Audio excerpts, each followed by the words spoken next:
how to download and install Adobe Photoshop in Windows 11. So if you want to download and install Adobe Photoshop in Windows 11, then check your internet connection. Once you have a stable internet connection, you just need to open up your Microsoft Store. Click on the Microsoft Store, and here you will have the Microsoft Store, right? Go for the search and search for Adobe Photoshop. And once you've searched here, you will have the Adobe Photoshop, right? So in order to install or download the application, you just need to simply click on Get. Once you click on Get, it will start the install or the download process. So click on Get, and once you click on Get, it might take some time to download.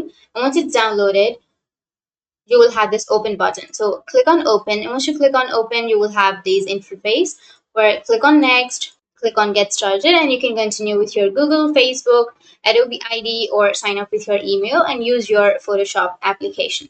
So that's how you can install, and if you have any questions, feel free to comment below. Thanks for watching.